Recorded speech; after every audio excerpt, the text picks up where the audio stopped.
sit. She's been out here for a while. She's a little bit nervous because we got a guy standing right there pointing the camera at us, but I had to help her with the SIT. So we're always doing this when she comes in the house. She sits, she waits.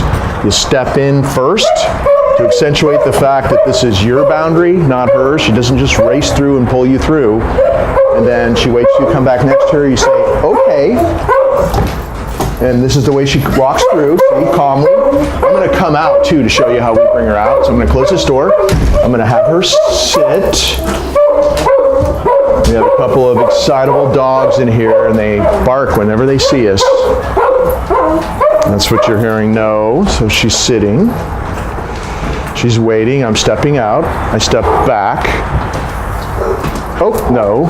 Be really strict on this. Really make sure that she actually waits. In a real sit stay, when you're not restraining her, never restraining her, she waits until you say, okay. And then if she's pulling you through boundaries, doorways, gates, whatever, you have to stop at the threshold at first and kind of tap her. Make sure she gets used to not running through these boundaries. And then I'm going to do that little body thing where I step into her. I'm literally hurting her. You've seen me do it in a couple of the other clips. It's such a great move. And basically, you're always turning left. And you may not have even seen that, but I tap a couple of times and turn. Tap and turn. It's almost like tapping the brakes. You slow her down and you turn. You're never doing this again. This makes a dog nervous, and tight leash creates all kinds of problems out there on the street. The tight leash plus staring leads to leash aggression, which she has, which is why she's here. So loose leash all the time, tapping and turning to get her going in another direction, which keeps the leash loose. We're calling her to come, and that's in the out there in that other clip anyway. I'm just reiterating that right now. So this is the way we start the walk every day. She was out here for a while, that's why I showed you going in, but she would come out from her crate, she would sit at that doorway, and then we go to this gate here, and I'll show you what happens out there. So we're having her sit at this gate. This is a tough one because she gets really excited, and also she loves the camera guy, so she wants to chase him out. So I'm gonna try to get her to do this successfully. This has been the toughest boundary. And of course, we just started on the training, so she's doing pretty good for just being here for a week. But she's waiting. See how I'm tapping it? Making sure she waits and trying to step out. And then, okay, when I want her to walk with me. So I'm going to try that again. Stepping out, stepping back. Nope. Okay, coming out. I have to close this gate, so I'm going to do another left turn here. And then we have a car blocking this driveway here, but I'll usually cross the street and release her there, and at this curb here it would be sit, another sit stay, and I would attempt to do a little walk around sit stay, and I'll use a little treat like that. See how I'm doing that? It's kind of like what I did on the mat, not restraining her, nope, but the treat, eating the treat enables her to stay calm enough to stay in that sit stay so she doesn't get triggered because I'm walking around her. There you go. Now she's a little bit nervous and she won't even take it. This is a lot to throw at her, but I wanted to put this on the video just to show what's happening behind you. That big truck backing out, now it's leaving. So now we did that little walk around sit stay. And now we're gonna go across the street. Okay, calmly. We haven't started the walk yet. So we're still reinforcing a calm walking across the street to where we're going to finally release her to be free and start the walk. Sit, and then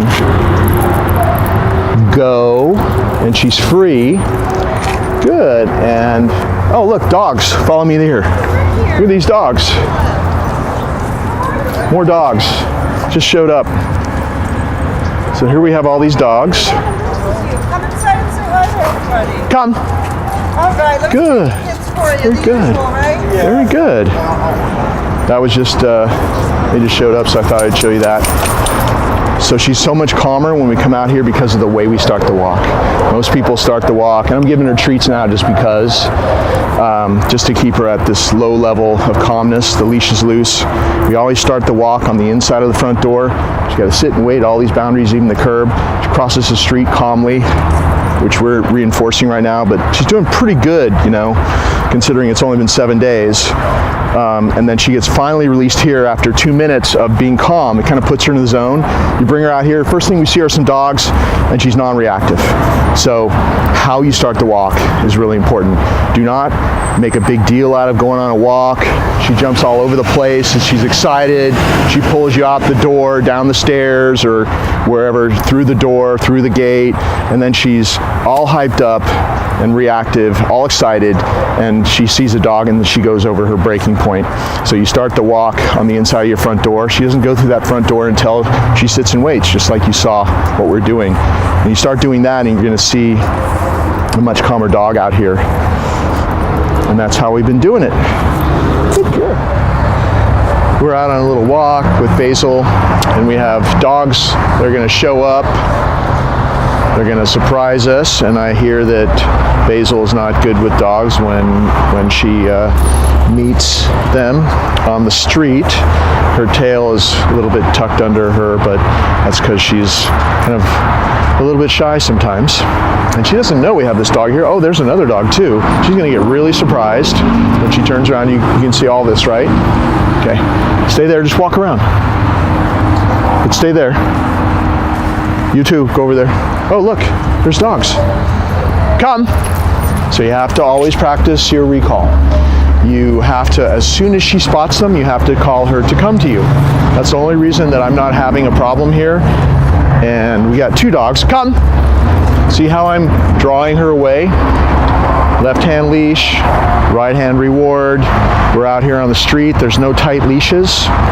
So even though you think you may not be doing this, you probably are, because this is what causes leash aggression. Or if she's pulling you, the leash has to be loose.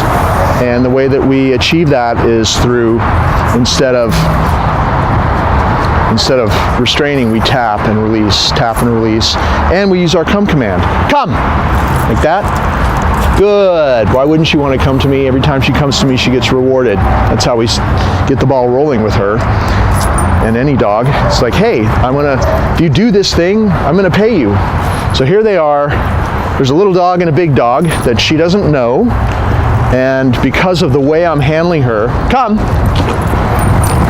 And what I'm doing when she sees them, and of course we've been practicing this it's been 7 days in a row now, because of the way I'm doing it, we have a different result than what you are telling me you have, because her leash aggression is not great.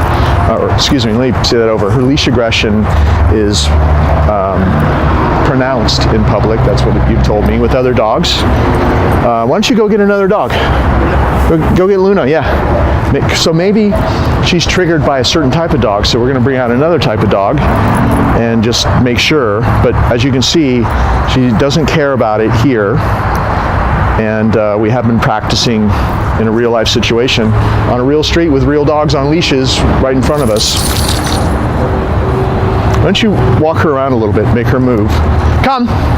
So the other dog can get really close and she's not having any issues. So I think she's doing better, because whenever she looks at something, any distraction out here, come, I call her to come to me. Good. See how I'm doing it? I've done it about 10 times now since we've been talking. Left hand leash, right hand reward. You always call her to this closed target. We're walking along and a dog shows up. I reach in there. Come, call her back to me. Good. Now her job to do out in public is to spot one, turn her back on it, come running away from it to you, and you pay her. You are in charge then. You told her to do something. Come.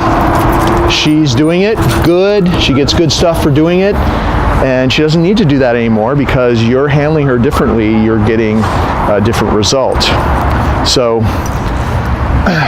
go ahead and go on in now, because she's fine with that dog. I'll have one more dog coming out. But also, do you see how the leash is never tight? If you do this, if you're doing this, if you're wrapping the leash up like that, making it shorter, a shorter leash means a tight leash. And you're restraining her. Oh, there's a white fluffy dog that's very jumpy. Do you see that dog right there? Come. Good, use your come command. This is just a partial training so far, 1 week of training. Usually it's a 3-week program that we have. And you can see she's already responding and doing very well. So it's just the beginning, but already you got a different result with other dogs on the street. Walk her back and forth, make her move. Come. So obviously it doesn't matter what type of dog it is, it's just about how she's handled by the person at the other end of the leash. So to leave you with the basic rules of this, always a loose leash. You're never dragging her around, pulling her back. You're using your command, come, to draw her back to you. There's no reason to restrain her if you do that. And then also, if she does pull or something, you are going to tap. See if I just tap? Good girl. She comes back my way. If she's pulling, you slow down. You walk slowly and you tap and release. It's tap and release. She has this little prong collar on. It's half the size of the one you sent her with. It's much more effective for this. It's not to cause pain, and it's not supposed to, be causing pain, hurting her in any way, but it does give her a feeling that the person on the other end of the leash has control, because it closes with the same pressure all the way around rather than just a regular collar that's all right here.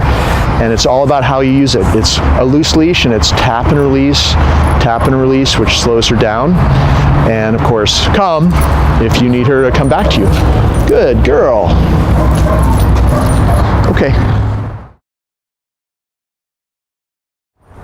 We're going to do this little greeting routine, show you what we're doing so far. I have her sit, and she's only been here for 7 days. And so she's starting to get this where she'll actually sit there and I can step away from her. Of course, she does the dropping down into a down, which that's a common habit for dogs that aren't really trained well. But she's staying in that sit stay while I step away. I give the person a treat. No. So this is how far we've gotten.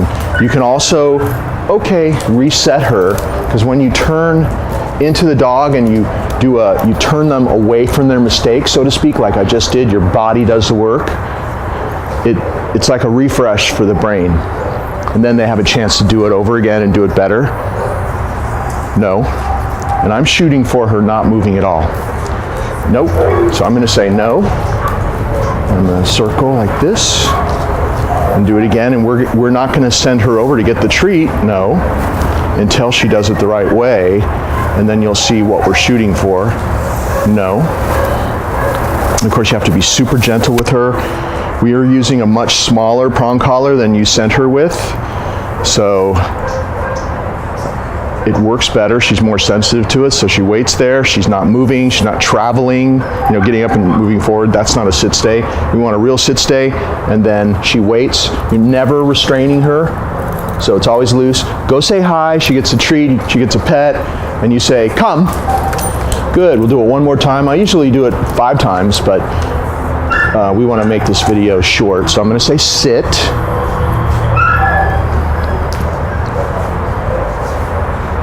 Now she's getting in the groove. Just barely learned how to do this like 2 days ago. Go say hi. Now she's better than she ever has been. Come. Good. The normal training program is 3 weeks, so she's had the first week and she's just starting to learn this stuff, but she's doing pretty well. And this is exactly how we're doing it. And if you practice it this way and do at least 3 times, we send her over to somebody else.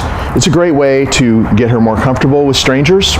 You're practicing her sit stay, her go command, which is a command or release to go somewhere, and also your come command in a real life situation, and make her feel a lot more comfortable in general with meeting new people. Because if you meet a few dozen people like this, her whole attitude is going to change. And even if she doesn't really have a problem with people so much, it just helps her overall level of confidence to do these things with you. You are orchestrating her meeting somebody, even if it's somebody she knows really well. It might be harder for her to do that in a sense because she'll be excited to see them, but she has to stay in that sit stay. She knows Cruz, so she was kind of excited, wanted to run over to him. He's been handling her the last 7 days, as well as some other people. So she really had to focus to stay in that sit stay and wait to be sent over there, get the treat, and I call her back. It's just a great thing to do just for her overall training. And you may not think this has anything to do with her leash aggression out on the street, but all these things that we're showing you, they're all like pieces of the puzzle that stabilize her, make her calmer, make her less reactive. So it's a lot easier to call her to come away from a dog out there because of all these things we're doing in here. Okay. Sit. She loves her mat. Most of the dogs do. So we have her sit and wait to go over. She loves playing this little game. In her mind, this is a game. See how I'm just tapping and releasing? You tap and release. You never restrain and hold her there. You want to make sure that you release her when the leash is loose. Go to your mat and down. You just learned how to do this a couple of days ago, so this is brand new. Good girl. So I'm trying to work out up to 5 minutes. Good, with her on the mat. You have to do it exactly the way that I'm doing it. Of course, a lot of people have their own good go to your place type of exercise, which tends to be really kind of loose and vague, and the dog doesn't have to really focus and keep their their focus on you while you do different things like walk around. So if she pops up, you say no. And now she gets it. If you just put your foot like this, she'll go down. So you don't want to be bending over, pointing, snapping your fingers, saying her name, talking too much. If I wasn't talking to you, I wouldn't have said anything. I would have said one, D-O-W-N, and I would have said, when she popped up, I would have said no, and I would have done this. She goes right back. And her downstay is getting longer and longer, and she waits to get a reward. No. She's not allowed to touch your hand. Good. We'll work on this little calming downstay, and like I said, we're shooting for 5 minutes. No. She has to wait respectfully. The delivery of this reward is very important. Good. The delivery is so important. She waits respectfully and calmly until you place it on the mat and then withdraw. Do it exactly the way I'm doing it. No. She's very smart. No. Good. See how she is? We're shooting for this being an exercise where there's so much focus on what we're doing that every time we release her out of this, she's a little bit calmer, a little bit more confident. See how I can go around to both sides now? If she pops up, you say no, and here's that stepping into her thing again to reset her. And also, don't drag her, just back away. See what I just did? Do it that way. And then she's going to start just putting herself back because she knows how this goes, and she knows she just lost focus and that she has to go back. She's trying really hard, but this is how far we've gotten in 7 days. So hopefully you will continue this. Good. And you can shoot for being able to walk all the way around her by doing something like this. I'm giving her kind of a pile of treats to keep her busy. Good. To desensitize her to me walking around her. It's a neat little trick. It's really easy to do. Just make sure you give her an extra amount of rewards. And this is this training treat that's actually food as well. So you're actually feeding her part of a meal when she's eating this. No, make sure she waits. This is all about being respectful and calm. No touching your hand, no grabbing it out of your hand. Good. While she's munching on it, you're able to do things that you normally wouldn't be able to do. Good. I just gave her one piece that time. And then, after you've practiced that a little bit, you're able to do it without that big extra helping of a reward, and then you move on to the next thing that she's triggered to pop up by. But see how fast that was? She's accepting a basic downstay now. which she actually couldn't do yesterday. Nope. Good. Reward her every time like that. See how she's backing up now? She's really getting it. Now we need to practice a lot more with her so she has it very deeply, and in a couple more weeks of this, it really starts to change the dog overall by doing this exercise. She's waiting for me to come back next to her. Okay, say okay, lead her off the mat, have her sit, and then see how gentle it all is? Very gentle, but very firm. So she has to SIT. If I'm gonna put her back in the sit, I can apply a little bit of pressure like that, but as soon as she sits, release it, and I kind of helped her with my other hand. Go. So you say, okay, lead her off the mat, you have her sit, she waits in a real sit stay, and you say go, and then she's free. Don't let her hang out on this mat. This is a very exclusive spot. Whatever mat you choose to use, don't use a dog bed. A dog bed is a free time place that she can come and go as she pleases. So this mat could be a bath mat with a rubberized bottom, or one of these mats you can get from me, something that's not going to slip around on a slick floor, which you probably have. And you put it down when you're ready to do this. You go get her, you put her on exactly like you saw me do.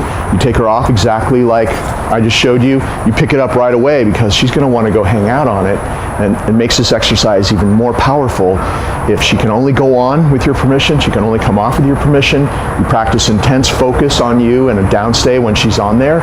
And then in a few weeks, if you keep doing it like this, you start practicing downs without the mat. And whatever she learns and she's doing on the mat, she'll start doing without the mat. But keep doing the mat and always doing things that are a little bit more and more difficult for her to handle, so she keeps getting better, higher level of focus. It turns out being kind of like doggy meditation. She comes off that mat, she's a little bit calmer every day. And that definitely helps her with her reactive behavior out on the street.